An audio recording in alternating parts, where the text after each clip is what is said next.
Students, ನಮ್ಮ Vedantu SSLC ಚಾನಲ್ಗೆ ಸ್ವಾಗತ.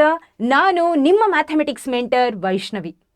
ಮಕ್ಕಳೇ, ಈ ಎಕ್ಸಾಮ್ ಹತ್ರ ಬಂತು ಅಂತ ಅಂದರೆ ನಮಗೆ ಈ ಓದೋದ್ರ ಜೊತೆಗೆ ಒಂದು ದೊಡ್ಡ ತಲೆನೋವು ನಮ್ಮ ಜೊತೆಗಿರುತ್ತೆ. ಅದೇನಪ್ಪ ಅಂದರೆ ಟೈಮ್ ವೇಸ್ಟ್ ಮಾಡೋದು. ಹೌದಾ? ಸೊ ಓದಬೇಕು ಅಂತ ಅಂದ್ಕೊಳ್ತಿರ್ತೀವಿ, ಆದರೆ ಓದಬೇಕು ಅನ್ನೋದ್ರಲ್ಲೇ ಟೈಮ್ ಹೋಗಿರುತ್ತೆ. ಆದರೆ ಈ ಟೈಮ್ ಹೇಗೆ ಹೋಗಿರುತ್ತೆ ಅಂತ ಗೊತ್ತೇ ಆಗಲ್ಲ. ಹೌದಾ? ಹಾಗಿದ್ರೆ ಇದಕ್ಕೆ ಕಾರಣ ಏನು ಗೊತ್ತಾ? ಟೈಮು ನಮಗೆ ಗೊತ್ತಿಲ್ಲದೇ ವೇಸ್ಟ್ ಆಗೋದು ಹೇಗೆ ಅಂದರೆ ನಾವು ಡಿಸ್ಟ್ರ್ಯಾಕ್ಟ್ ಆಗ್ತಿದ್ದೀವಿ ಅಂತ ಅರ್ಥ. ಅಂದರೆ ಡಿಸ್ಟ್ರ್ಯಾಕ್ಟ್ ಆಗೋದಂದ್ರೆ ಏನು? ಮಾಡಬೇಕಾಗಿರೋ ಕೆಲಸದ ಬಗ್ಗೆ ಫೋಕಸ್ ಇಲ್ಲದೆ ಬೇರೆ ವಿಷಯದ ಬಗ್ಗೆ ಯೋಚನೆ ಮಾಡ್ತಾ, ಅಥವಾ ಓದೋದ್ರ ಬಗ್ಗೆನೇ ಹೇಗಪ್ಪ ಓದೋದು ಅಂತ ಚಿಂತೆ ಮಾಡ್ತಾ ಮಾಡಬೇಕಾಗಿರೋ ಕೆಲಸನ ಬಿಟ್ಬಿಡ್ತೀವಿ. ಹೌದಾ? ಸೊ ಅದನ್ನು ನಾವು ಡಿಸ್ಟ್ರಾಕ್ಷನ್ ಅಂತ ಹೇಳ್ತೀವಿ. ಅಂದರೆ ಅಲ್ಲೇನಾಯಿತು, ಆಗೋ ಕೆಲಸ ಆಗಲಿಲ್ಲ. ಹೌದಾ? ಸೊ ಬೇರೆದ್ರ ಬಗ್ಗೆ ಚಿಂತೆ ಏನೋ ಮಾಡಿದ್ವಿ, ಅದರಿಂದ ಏನಾದರೂ ಹೆಲ್ಪ್ ಆಯಿತಾ? ಅದೂ ಇಲ್ಲ. ಹಾಗಿದ್ರೆ ಈ ಡಿಸ್ಟ್ರಾಕ್ಷನ್ಗೆ ಕಾರಣ ಏನು? ಈ ಡಿಸ್ಟ್ರಾಕ್ಷನನ್ನು ಹೇಗೆ ಅವಾಯ್ಡ್ ಮಾಡಬೇಕು ಅನ್ನೋದನ್ನು ಇವತ್ತು ನಾವು ತಿಳ್ಕೊಳ್ಳೋಣ. ತುಂಬ ಸಿಂಪಲ್. ಹೌದಾ? ಸೊ ಇದರಲ್ಲಿ ದೊಡ್ಡ ರಾಕೆಟ್ ಸೈನ್ಸ್ ಏನೂ ಇಲ್ಲ ಮಕ್ಕಳೇ, ನಿಮಗೆಲ್ಲ ಗೊತ್ತೇ ಇರುತ್ತೆ. ಸೊ ನಿಮಗೆ ನಿಮ್ಮಲ್ಲಿ ಇರುವಂಥ ಯಾವುದೇ ಮಕ್ಕಳಿಗೆ ನಾನು ಒಬ್ರಿಗೆ ಯಾರಿಗಾದರೂ ಕೇಳಿದರೆ ಹೆಂಗಪ್ಪ ನೀನು ಡಿಸ್ಟ್ರಾಕ್ಟ್ ಆಗ್ತೀಯಾ ಅಂತ ಕೇಳಿದರೆ ನೀವೇನು ಹೇಳ್ತೀರಾ? ಫಸ್ಟ್ ರೀಸನ್ ಏನು ಹೇಳ್ತೀರಾ?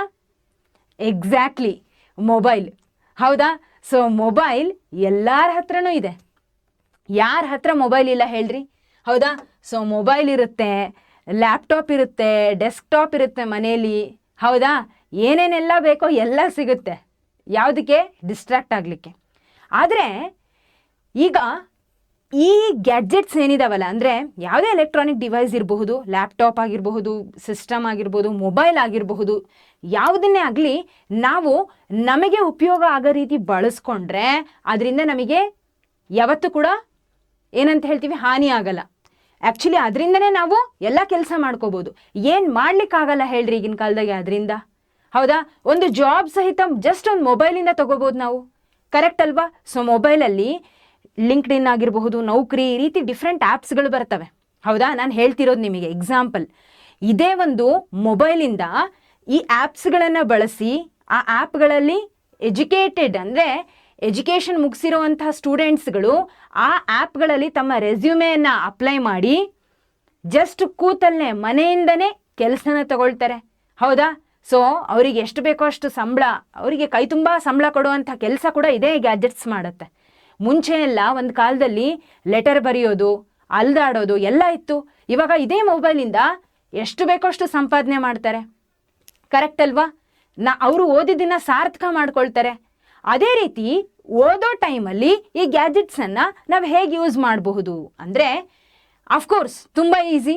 ಯಾವುದೇ ಕಾರಣಕ್ಕೂ ಈ ಎಲೆಕ್ಟ್ರಾನಿಕ್ ಡಿವೈಸಸ್ಗಳನ್ನು ನೀವು ಮೈಂಡ್ ರಿಫ್ರೆಶ್ಮೆಂಟಿಗೆ ಯೂಸ್ ಮಾಡಬೇಡ್ರಿ. ಅಂದರೆ ಸ್ಪೆಷಲಿ ಎಕ್ಸಾಮ್ ಟೈಮಲ್ಲಿ ನಾ ಹೇಳೋದು, ಅಯ್ಯೋ ಓದಿ ಸಾಕಾಯಿತು, ಒಂದು ಸ್ವಲ್ಪ ಹೊತ್ತು ಇನ್ಸ್ಟಾಗ್ರಾಮ್ ರೀಲ್ ನೋಡೋಣ, ಸ್ವಲ್ಪ ಯೂಟ್ಯೂಬ್ ಶಾರ್ಟ್ಸ್ ನೋಡೋಣ ಅಂತ ಕೂತ್ರೆ ನೀವು 3 ತಾಸು ಕಳೆದ್ರೂ ನಿಮಗೆ ಗೊತ್ತಾಗಲ್ಲ, ಎಚ್ಚರಿಕೆನೇ ಇರಲ್ಲ.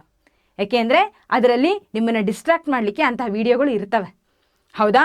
ಸೊ ಹಾಗಾಗಿ ನಾನಂತರೂ ನಿಮಗೆ ಇಷ್ಟನ್ನೇ ಸಜೆಸ್ಟ್ ಮಾಡೋದು, ದಯವಿಟ್ಟು ಒಂದು 2-3 ತಿಂಗಳು ಮಟ್ಟಿಗಾದ್ರೂ ಆ ಎಲ್ಲ ಆ್ಯಪ್ಸ್ಗಳು ಏನು ಎಂಟರ್ಟೈನ್ಮೆಂಟಿಗೆ ಇರ್ತಕ್ಕಂಥ ಆ್ಯಪ್ಸ್ಗಳನ್ನು ಅನ್ಇನ್ಸ್ಟಾಲ್ ಮಾಡಿರಿ.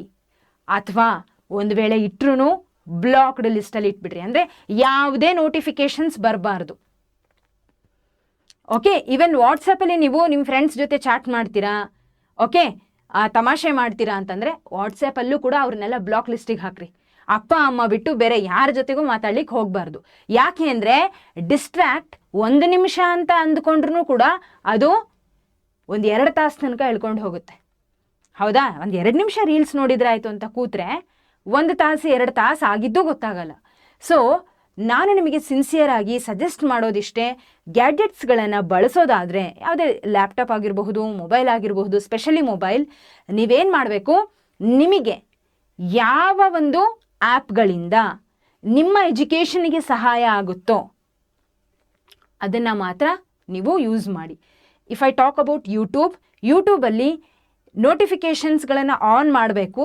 ಎಂಥ ನೋಟಿಫಿಕೇಷನ್ಸ್ ಅಪ್ಪ ಅಂದರೆ, ಈಗ ಫಾರ್ ಎಕ್ಸಾಂಪಲ್ ನಮ್ಮ ವೇದಾಂತು SSLC ಚಾನಲಲ್ಲಿ ಯಾವುದೇ ವಿಡಿಯೋಸ್, ಲೈವ್ಸ್ ನಿಮಗೆ ಬರ್ತಿದೆ ಅಂದರೆ ಆ ನೋಟಿಫಿಕೇಷನ್ ನೋಡಿ ನಿಮಗೆ ಅನಿಸ್ಬೇಕು, ಈ ಚಾಪ್ಟರ್ ಬರ್ತಿದೆ, ಹೌದಲ್ಲ ಈ ಚಾಪ್ಟರ್ ನಾನು ಕಲಿಬೇಕು, ಲೈವ್ ಅಟೆಂಡ್ ಮಾಡೋಣ. ಆ ನೋಟಿಫಿಕೇಶನ್ ನೋಡೋದ್ರಿಂದ ನಿಮ್ಮಲ್ಲಿ ಹೌದು ರಿಮೈಂಡ್ ಆಗಬೇಕು, ಅದು ರಿಮೈಂಡರ್ ಥರ ವರ್ಕ್ ಮಾಡ್ಬೇಕು ನಿಮಗೆ. ಓಕೆ, ಲೈವ್ ಅಟೆಂಡ್ ಮಾಡಿದರೆ ನಂಗೆ ಏನಾದರೂ ಹೆಲ್ಪ್ ಆಗುತ್ತೆ, ಓಕೆ ವಿಡಿಯೋ ನೋಡಿದರೆ ನಂಗೆ ಏನಾದರೂ ಹೆಲ್ಪ್ ಆಗುತ್ತೆ, ಈ ರೀತಿ ನೋಟಿಫಿಕೇಶನ್ ಬರೋ ರೀತಿ ಮಾಡ್ಕೊಳ್ರಿ. ಹೊರತು ಇನ್ಸ್ಟಾಗ್ರಾಮ್ ರೀಲ್ಗಳನ್ನ ನೋಡ್ತಾ ಕೂತ್ರೆ ನಿಮ್ಮ ಟೈಮ್ ಹಾಳಾಗುತ್ತೆ.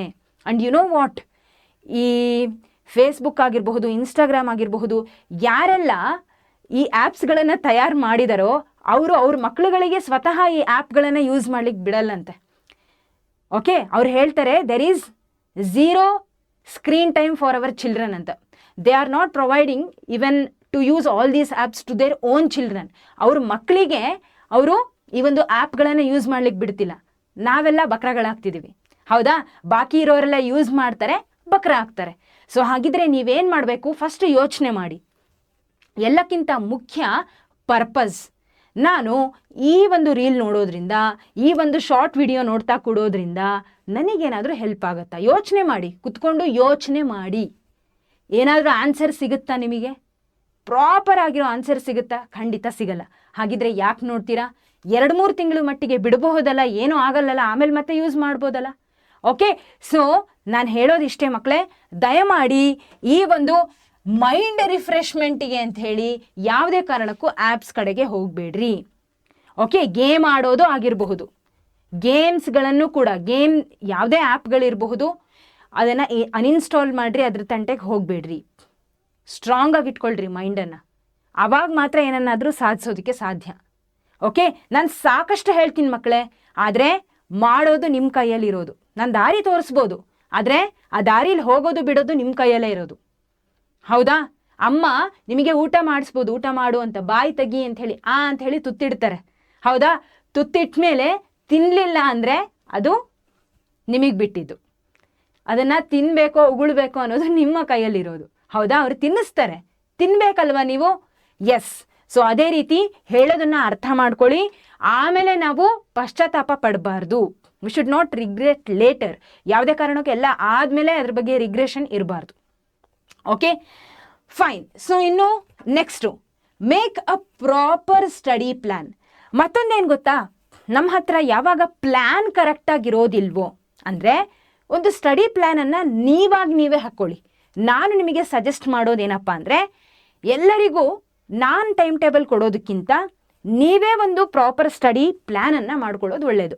ಯಾಕೆಂದರೆ ಕೆಲವೊಬ್ಬರು ನೈಟ್ ಓದೋದು ನಿಮಗೆ ತುಂಬ ಕಂಫರ್ಟ್ ಅನಿಸುತ್ತೆ, ಕೆಲವೊಬ್ಬರು ಅರ್ಲಿ ಮಾರ್ನಿಂಗ್ ಓದ್ತೀರಾ, ಬೆಳಗ್ಗೆ ಎದ್ದು, ಅದು ನಿಮಗೆ ಕಂಫರ್ಟ್ ಅನಿಸುತ್ತೆ.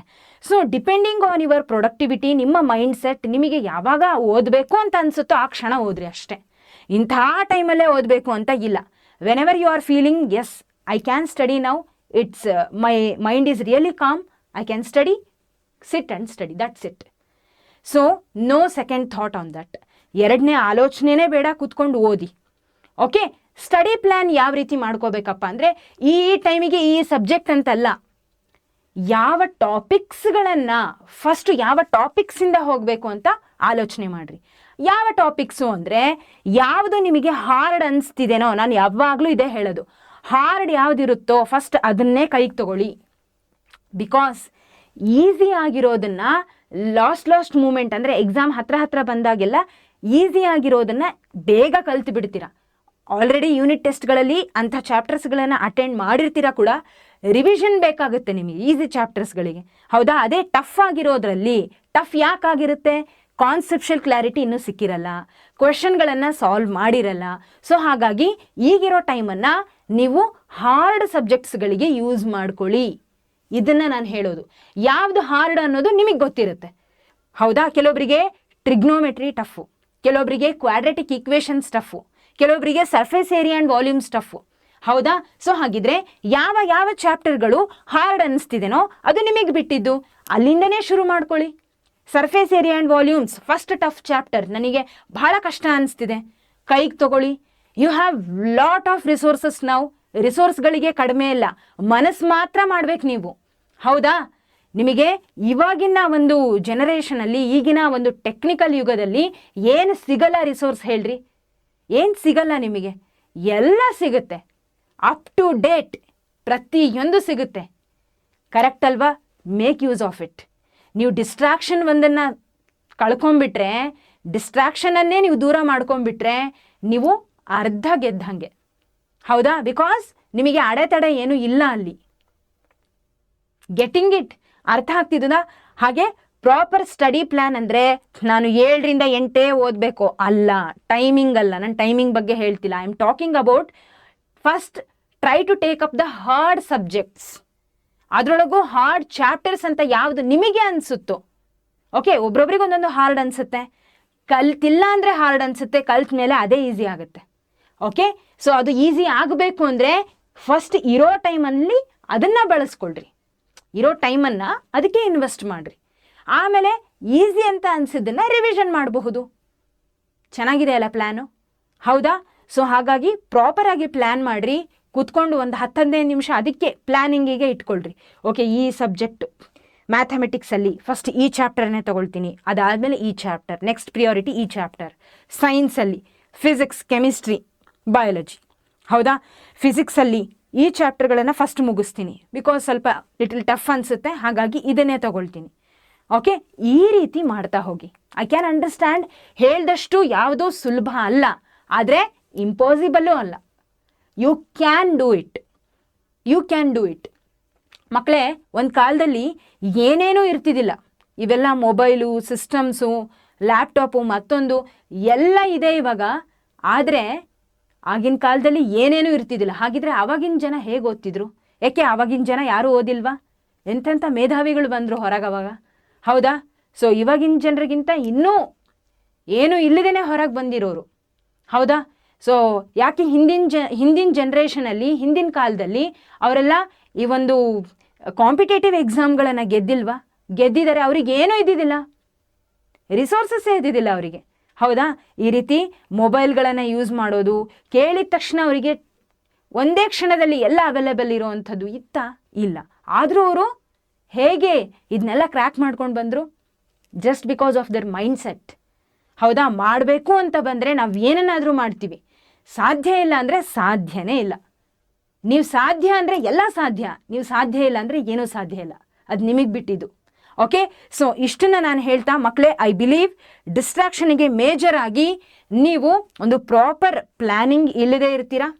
ಪ್ರಾಪರ್ ಪ್ಲ್ಯಾನಿಂಗ್ ಇಲ್ಲ ಅಂದರೆ ತಲೆಯಲ್ಲಿ ಏನೇನೋ ಆಲೋಚನೆ ಬರುತ್ತೆ. ಅದನ್ನು ಮಾಡಿದರೆ ಆಯಿತು, ಇದನ್ನು ಮಾಡಿದರೆ ಆಯಿತು. ಪ್ಲ್ಯಾನಿಂಗ್ ಇದೆ ಅಂದರೆ ಪ್ಲ್ಯಾನಿಂಗ್ ಪ್ರಕಾರನೇ ಹೋಗಬೇಕು ಅಂತ ನಿಮಗೆ ಗೊತ್ತಿರುತ್ತೆ. ಇನ್ನು ಎರಡನೇದಾಗಿ ಗೆಜೆಟ್ಸ್ಗಳನ್ನು ಆಲ್ಮೋಸ್ಟ್ ಸ್ವಲ್ಪ ದೂರ ಇಡ್ರಿ, ಒಂದು 2-3 ತಿಂಗಳು ಮಟ್ಟಿಗೆ ಎಕ್ಸಾಮ್ ಆಗೋ ತನಕ. ಆಮೇಲೆ you can use it. Okay, fine. So ಇವೆರಡು ಮೇಜರ್ ಆಗಿ ನಮ್ಮನ್ನು ಡಿಸ್ಟ್ರಾಕ್ಟ್ ಮಾಡ್ತಿರೋದು. ಇದನ್ನು ದೂರ ಇಡಿ ಅಂತ ಹೇಳ್ತಾ ಇವತ್ತಿನ ಈ ಒಂದು ಸೆಷನ್ ಖಂಡಿತ ನಿಮಗೆ ಹೆಲ್ಪ್ಫುಲ್ ಆಗಿದೆ ಅಂತ ಅಂದ್ಕೊಂಡಿದ್ದೀನಿ. ಆದಷ್ಟು ಚೆನ್ನಾಗಿ ಓದಿ, ಇರೋ ಟೈಮನ್ನು ವೇಸ್ಟ್ ಮಾಡಬೇಡಿ. If you are already prepared, you are already thorough with the chapters, go with the previous year question paper. Okay, ಅದ್ರ ಕಡೆಗೆ ಹೆಜ್ಜೆ ಹಾಕ್ರಿ. Next previous year question paper ನಿಮಗೆ ಐಡಿಯಾಸ್ ಕೊಡುತ್ತೆ, ಪ್ಯಾಟರ್ನ್ ಹೇಳುತ್ತೆ, ಯಾವುದು ಮೋಸ್ಟ್ ರಿಪೀಟೆಡ್ ಕ್ವಶನ್ಸ್ ಅನ್ನೋದನ್ನು ತಿಳಿಸ್ಕೊಡುತ್ತೆ. ಡನ್. ಸೊ ನೀವೆಲ್ಲ ತುಂಬ ಜಾಣರು, ಖಂಡಿತ ಇದನ್ನ ನೀವು ಫಾಲೋ ಮಾಡ್ತೀರಾ ಅಂತ ಅಂದ್ಕೊಂಡು ಮುಂದಿನ ವಿಡಿಯೋದಲ್ಲಿ ಮತ್ತೆ ಸಿಗೋಣ. ಅಲ್ಲಿವರೆಗೂ take care everyone, have A great day. ಮತ್ತೆ ಸಿಗೋಣ. ಧನ್ಯವಾದಗಳು.